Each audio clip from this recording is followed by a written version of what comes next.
क्यों पीड़ित व्यक्ति की समस्या का समाधान उत्तर प्रदेश पुलिस नहीं कर पा रही है, जबकि योगी जी कहते हैं कि सबकी सुनवाई थाने चौकी में होनी चाहिए और उनको न्याय मिलना चाहिए। जाने के लिए मैं उनको बोलने लगा कि भाई मैं ऑफिस से जाना चाहता हूँ। तो ये अब्दुल ने उनको बोला भाई बताओ क्या चाहते हो, विजय और अजय को। तो उन्होंने मेरे से 35 लाख रुपए मांगे कि आप हमें 35 लाख रुपए दे दो, हम फैसला कर लेंगे, वरना तो बैठे रहे आप यहाँ पर। काफ़ी 2-2.5 घंटे तक मुझे बिठा कर रखा है। 35 लाख रुपए मेरे से मांगे, मैंने मना कर दिया साहब कि आप मेरी हत्या कर दो, लेकिन मेरा तो कोई पैसे का है ही नहीं, मैं पैसे कहाँ से दूंगा, मेरे पास कोई पैसा नहीं है। तब मैं वहाँ से निकला सर, बंसल जी ने ही मुझे निकलवाया। अगर वो ना आते तो क्या पता मैं कब तक वहाँ रहता। किस चीज़ में मांगे थे 35 लाख रुपए? फैसले के मांगे थे, फैसले के मुझे वहाँ से निकलने के। जब मैंने उनको बोला मैं जाना चाहता हूँ, ये अच्छा नहीं कर रहे हो आप लोग सभी लोग, तो उन्होंने बोला भी कर दे, हम तुझे जाने देंगे। तो 35 लाख रुपए मैंने इसमें लिखा भी है, 35 लाख रुपए मेरे से मांग करी है अजय और विजय दोनों ने कि 35 लाख रुपए दे दे, हम तुझे छोड़ देंगे, जाने देंगे। रंगदारी है ये, बिल्कुल रंगदारी है। 35 लाख रुपए रंगदारी के मेरे से मांगे हैं। मैं गांव पसौंडे का मूल निवासी हूँ। मेरे साथ जो घटना हुई है 14 अप्रैल की है 2025। विजय मेरे एक सहभागी हैं, बिजनेस में ही है, मेरे साथ काम करते हैं। उन्होंने मुझे 14 तारीख को फ़ोन करके घोड़ प्लाजा आने को कहा। 12 बजे करीब मैं घोड़ प्लाजा पर पहुँचकर उनको मैंने फ़ोन किया। फ़ोन करने के बाद मेरी उनसे बात हुई तो उन्होंने मुझे रिसीव करने के लिए यहाँ पर आ गए। यहाँ पर आकर के मुझे एक आज़ाद बंसल जी का ऑफिस है यहीं पर शालीमार गार्डन में, घोड़ प्लाजा के सामने, वहाँ पे लेकर चले गए। ले जाने के बाद पहले से मौजूद वहाँ पे उमेश चौधरी था और विजय जी का भैया जो छोटा वाला, विजय मेरे साथ थे। 3-4 व्यक्ति और थे जिनको मैं नहीं पहचानता। अब्दुल जी भी थे, एक जो ऐसा इंस्पेक्टर हैं वो उत्तर प्रदेश पुलिस में, उनकी ड्यूटी अभी झांसी में है, वो भी वहाँ पे मौजूद थे, जो मेरे गांव से ही बुले मुर्ग थे, पसौंडा गांव से ही। उमेश चौधरी ने देखते ही मुझे गालियाँ देनी शुरू कर दी और मेरे मुंह पर थप्पड़ मारा। मैं उनको बोला कि भैया आप लोगों ने मुझे यहाँ पे इसीलिए बुलाया है क्या? तो कहने लगे बैठ जाओ चुपचाप। बैठने के बाद मेरे पास सभी ने मेरे साथ बदतमीजी करी। मैं उनको कुछ नहीं बोल पाया। करीबन 45 मिनट 1 घंटे तक उन्होंने मुझे अपनी कस्टडी में रखा और फैसले का मुझ पर दबाव देने लगे। कहने लगे जाने के लिए मैं उनको बोलने लगा कि भाई मैं ऑफिस से जाना चाहता हूँ। तो ये अब्दुल ने उनको बोला भाई बताओ क्या चाहते हो, विजय और अजय को। तो उन्होंने मेरे से 35 लाख रुपए मांगे कि आप हमें 35 लाख रुपए दे दो, हम फैसला कर लेंगे, वरना तो बैठे रहे आप यहाँ पर। काफ़ी 2-2.5 घंटे तक मुझे बिठा कर रखा है। 35 लाख रुपए मेरे से मांगे, मैंने मना कर दिया साहब कि आप मेरी हत्या कर दो, लेकिन मेरा तो कोई पैसे का है ही नहीं, मैं पैसे कहाँ से दूंगा, मेरे पास कोई पैसा नहीं है। तब मैं वहाँ से निकला सर, बंसल जी ने ही मुझे निकलवाया। अगर वो ना आते तो क्या पता मैं कब तक वहाँ रहता। किस चीज़ में मांगे थे 35 लाख रुपए? फैसले के मांगे थे, फैसले के मुझे वहाँ से निकलने के। जब मैंने उनको बोला मैं जाना चाहता हूँ, ये अच्छा नहीं कर रहे हो आप लोग सभी लोग, तो उन्होंने बोला भी कर दे, हम तुझे जाने देंगे। तो 35 लाख रुपए मैंने इसमें लिखा भी है, 35 लाख रुपए मेरे से मांग करी है अजय और विजय दोनों ने कि 35 लाख रुपए दे दे, हम तुझे छोड़ देंगे, जाने देंगे। फैसला किस चीज़ का करना था, किस चीज़ के लिए दबाव? फैसला कुछ विजय जी का, विजय जो मेरे सहभागी है पार्टनर, उन्हीं का कुछ पेमेंट का हमारा इशू है ऑफिस का। उसी कारण के मुझे कहकर नहीं बुलाया उन्होंने कि भाई अब इसी प्रकार में हम तुम्हें बुला रहे हैं, लेकिन तरीका नहीं था। मैं वहाँ पर बैठा रहा तो ये आज़ाद बंसल जी का ऑफिस है, वो वहाँ पर करीबन 1 घंटे बाद आए। उन्होंने थोड़ा देखा कि मैं अकेला हूँ वहाँ पर, उन्होंने ही मेरी तरफ से बोले और पक्षपात मेरा लिया। उन्होंने कह रहे हैं कि इसको अकेला आप लोगों ने बिठा रखा है, इसको घर जाने दो। तब मैं वहाँ से निकला। घटना होगी मेरे साथ, मेरा वो हाल कर दिया उन्होंने बिठा करके। अगर मैं उठना चाह रहा हूँ वहाँ पे तो मुझे उठने नहीं दिया जा रहा, वहाँ से मुझे उठने नहीं दिया जा रहा। मैं वहाँ से जो आपके साथ ये प्रकरण हुआ जी, जो पैसे का लेन देन आप बता रहे हैं, तो किस तरीके से पैसे का लेन देन है? आपका उनसे पैसा लेना है या आपको उनको देना है? मुझे लेना है, ये कंपनी का हिसाब किताब है, जो उनका मेरे पे है या मेरा उन पर है। ये पेमेंट का हिसाब किताब इस तरह से नहीं होता कि आप किसी को बुलाओ अपने ऑफिस पर और बिना बताए बुलाओ और उस पर फिर पिस्टल लड़ा लो। ये तो कोई पेमेंट का लेन देन ही नहीं है। बंदूक तानी? हाँ, पिस्टल लगाई है उमेश चौधरी ने मेरा। वहाँ पे अब्दुल जी भी थे, विजय ने मुझे फ़ोन करके बुलाया, सारी कॉल डिटेल मेरे मोबाइल पर। ये तो पेमेंट का लेन देन का तरीका ही नहीं है। मैं वहाँ से निकला जिस तरह से जो बंसल जी जिनका ऑफिस है उन्होंने ही मुझे वहाँ से निकलवाया। उन्होंने मेरा थोड़ा बहुत बोला भी अकेले लड़का पड़ रहा है, अगर पेमेंट का लेन देना तो तरीका ठीक नहीं है। मैं वहाँ से निकल गया। निकलने के बाद मैं 2-3 दिन तक डिप्रेशन में रहा, परेशान रहा। वही घटना मेरे दिमाग में चलती रही।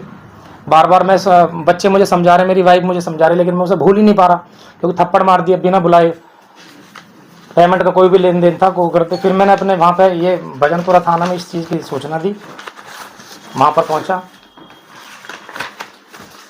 ये भजनपुरे की मेरी तहरीर है जो मैंने वहाँ पर दी है, मेरी वाइफ ने दी है वहाँ पर। ये मैंने इस घटना की जो सूचना है शालीमार गार्डन थाने में दी हुई है और कमिश्नर ऑफिस गाजियाबाद में भी दी हुई है। इस पर कोई भी कार्रवाई अभी तक नहीं हुई है। प्रशासन अब क्या मेरी मृत्यु का इंतजार कर रहा है?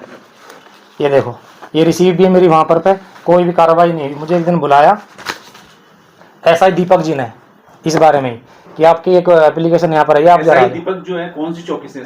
शालीमार गार्डन चौकी से। इन्होंने कोई ऐसा मुझे ऑफिस पे लेकर चले गए। वहाँ पर उन्होंने CCTV फुटेज वहाँ से डिलीट कर दिए थे। कोई भी ऑफिस है अपने ऑफिस की घटना को हाईलाइट करेगा, वो तो होना ही था। कोई जांच नहीं करी।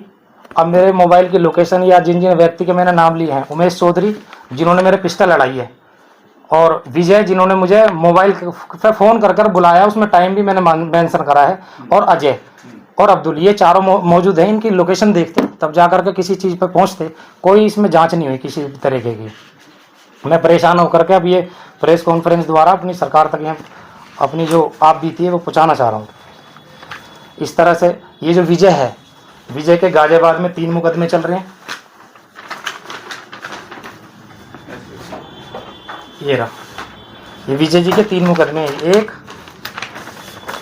2, 3, जिसमें इसके वारंट भी हैं।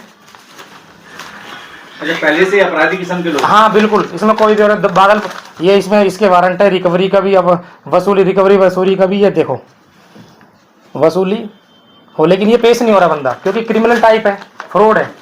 7-8 मुकदमे बादलपुर थाने में है। वहाँ पे भी जांच, अगर आप चाहो जांचना तो वहाँ पे जा सकते हो। अब मुझे दिन रात, मैं घर से भी आता हुआ डर रहा हूँ, जाता हुआ डरता हूँ, बच्चों की भी चिंता रहती है, बहुत डिप्रेशन में रहता हूँ। आखिरकार प्रशासन ने मेरा कोई साथ दिया, मैं कहाँ जाऊँ? कल को मेरे साथ कोई घटना हो गई, अब किस चीज़ का इंतजार हो रहा है? पुलिस को आपने शिकायत दी है? हाँ जी, पुलिस ने तो मेरे को कोई कंप्रोमाइज नहीं करी। पुलिस ने मुझे ये कहा है कि आप इस तरह के कोई है ही नहीं, रिपोर्ट ये कोई झूठी है। मैं पुलिस को वहाँ लेकर गया हूँ ऑफिस पर, तो उन्होंने वहाँ कहते हैं CCTV फुटेज नहीं है। अगर जहाँ पे CCTV फुटेज अवेलेबल नहीं होगा, वहाँ घटना की जांच नहीं होगी। जहाँ नहीं है, बहुत सी जगह ऐसी जहाँ घटना हो जाती है, CCTV फुटेज है नहीं, तो उसकी जांच नहीं होती।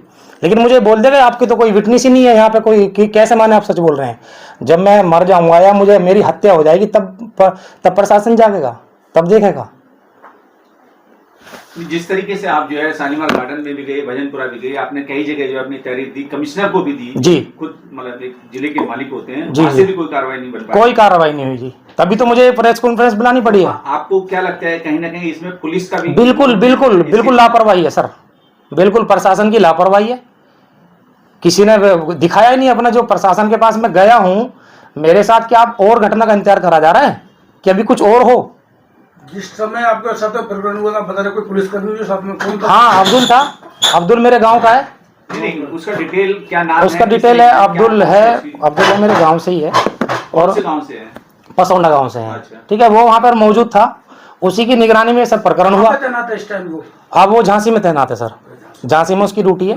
जिस समय गाजियाबाद में प्रेजेंट था उस समय छुट्टी पे था या ये मुझे नहीं पता सर कि वो छुट्टी पे थे या यहाँ पे किसी। उन्होंने भी आपको डराने धमकाने का काम किया इन लोगों के साथ मिलकर? हाँ, वहाँ से उन्होंने, वैसे वहाँ पे प्रकरण पे तो मुझे नहीं करवाया, 2-3 बार उनका कंप्रोमाइज का मेरे पास फोन आया। लेकिन आप ये कंप्रोमाइज कर लो। हाँ जी, आपके साथ पिस्टल लड़ा दी और जी, ये हो गया, और जी, उन्होंने आके छुड़वाया किनका? बंसल जी को। जी। तो आपने 112 नंबर पे कॉल क्यों नहीं किया? नहीं, मैं इतना, जब मैं बाहर निकला तो मैं डिप्रेस हो गया सर, और वहाँ से निकल गया ऐसे ही। मैं घर गया सीधा, 3-4 दिन तक मैं पड़ा रहा हूँ ऐसा ही। बच्चे दूसरे दिन तो अब्दुल से मिलने हम दोनों, अब्दुल से हाँ, अब्दुल ने मुझे अपने घर बुलाया मेरे साथ, अगले दिन बोला, मैंने भी उसको बोला, मैंने कहा जो विजय है उसको बुलाओ सामने। उन्होंने बोला कि तुम लोग आओ, हम विजय को और उसके भाई को बुलाते हैं। मैंने कहा बुलाओ उनको। जब हम पहुंचे तो उनको नहीं बुलाया था उन्होंने। फिर उससे मेरी बदतमीजी से बात हो रही थी कि वो तू तड़ाक पे आ गया था। फिर मैंने कहा अगर तुम इतना वो करोगे तो कुछ झूठे इल्जाम विजय हमारे ऊपर लगा रहा था कि दोनों में अभी भी आते हैं और ऐसे धमकाते हैं। मैंने कहा विजय को अभी फ़ोन मिलाओ, फ़ोन मिलवाया तो कुछ बातें उसकी झूठी थी। तो मैंने उससे कहा जो क्या नाम है इसका अब्दुल, उसको बोला मैंने कहा भैया जब तुम्हारे सामने ये झूठ पकड़ा जा रहा है आप उसकी तरफदारी कैसे ले रहे हो कि नहीं मुझे तो ये बताया। मैंने कहा फिर आप इतनी बदतमीजी से ऐसे बोले जब आपको कोई चीज़ नहीं पता है। बदतमीजी करी, उन्होंने घर बुलाया था मुझे, अब्दुल ने अपने घर बुलाया था, हम दोनों ही गए थे मियाँ बीवी, और ये कह करके बुलाया था कि भाई मैं उन्हें भी बुला रहा हूँ और जो भी हम यहाँ पे सुलट लेंगे। तो लेकिन एक दिन पहले तो वो आपसे के साथ में मतलब पिस्टल लगा के आप वहाँ खड़े, और अगले दिन आपको घर में बुला रहे। हाँ। और आप घर भी पहुंच गए उनके। हाँ, क्योंकि गांव में बुलाया ना सर, गांव में ही था कि यहाँ पे हमने वो भी बुला रखे हैं, सेकंड पार्टी बुला रखी है, हम चले गए आपने नॉर्मली। जो है गाजियाबाद की प्रमुख मीडिया के सामने ये बात रखी है जी, आप क्या चाहते हैं शासन की तरफ से? मैं हम तो आपकी बात को उठाएंगे ही अपने माध्यम से। मैं प्रशासन से इसमें इनके खिलाफ कार्रवाई चाहता हूँ। इन्होंने जो ये मेरे साथ करा है, घटना को अंजाम दिया, मैं मरते मरते बचाऊं। मुझे गोली भी मार सकते थे, जिसने दिखा दिया गोली भी मुझे मार सकते थे, और मैं धक्के खा रहा हूँ। मैं चौकी आ लिया कई बार, मैं प्रशासन के पास आगे तक गया हूँ, कोई भी सुनवाई नहीं हो रखी है मेरी। तो मैं ये गुहार लगा रहा हूँ इसलिए ताकि कल को मेरे जान माल को मेरा कोई खतरा ना हो, मेरी सेफ्टी करी जाए, मुझे पूरा खतरा है। अगर आपके साथ में कोई ऐसी अप्रिय घटना हो जाती है, हम तो नहीं चाहते नहीं हो और होनी भी नहीं चाहिए, अगर हो जाती है तो उसके जिम्मेदार कौन लोग हैं? क्या उनके नाम खोल के बताएंगे? हाँ, उमेश चौधरी करा सकता है मेरे साथ ये पूरा, जिसने मुझे पिस्टल दिखा दी, क्रिमिनल प्रवृत्ति का आदमी है ये पूरा क्रिमिनल प्रवृत्ति का आदमी है। विजय है, अजय है, ये कुछ भी करा सकते हैं। जिसने मुझे पिस्टल लड़ा दी कल को मुझे मरवा देगा। मेरा तो घर तक पता है, सब कुछ पता है। इसी चीज से मैं डर रहा हूँ कि आगे मैं तो सेफ रहूँ कम से कम। तो प्रशासन से आपकी यही गुहार है कि इन लोगों के खिलाफ कार्रवाई हो, बिल्कुल कार्रवाई हो। इनके खिलाफ ये बचने नहीं चाहिए, इतनी बड़ी घटना को अंजाम देने के बाद ये ऐसे ही घूम रहे। तो मैडम आप उनको जानती हैं, मतलब नहीं मैं किसको? अगले दिन जहां आप गए दोनों? नहीं, मैं नहीं जानती थी उसको। मैं सिर्फ इनकी वजह से मेरे साथ गई थी क्योंकि इनके साथ जो ये हादसा हुआ था तो मैंने सुना, मुझे अच्छा नहीं लगा। मैंने कहा अगर वो तुम्हारे गाँव का है तो उसको बुलाओ। और फिर मैंने उससे कहा, मैंने कहा विजय और अजय जो है उनको अपने यहाँ बुलाओ भैया, हाँ आप दोनों आओ, हम उनको बुला रहे हैं। मैंने कहा मुझे आपके सामने उनसे बात करनी है, क्या झूठा और क्या सच है। तो उन्होंने हमें तो बुला लिया लेकिन उन दोनों को नहीं बुलाया था। ना चौकी में वो दोनों आए, हम ही विजय उस दिन मेरी हत्या करवा सकता था। पुलिस वालों ने एक बार भी उनको मुझे बिना, मेरी कोई झगड़ा नहीं है उससे, कुछ नहीं है, बिल्कुल साजिश के तहत मुझे बुलाया बड़े आराम से। मैं आ गया, मुझे ये नहीं पता था वहाँ 10 लोग और मौजूद होंगे और मेरे साथ इस घटना को अंजाम दिया जाएगा, इसका मुझे जरा सा भी शक नहीं था। चलिए, और कुछ बात रहती है तो अभी आप कह सकते हैं जी, और कुछ कहना हो तो? नहीं, बस आप सभी का मैं धन्यवाद करता हूँ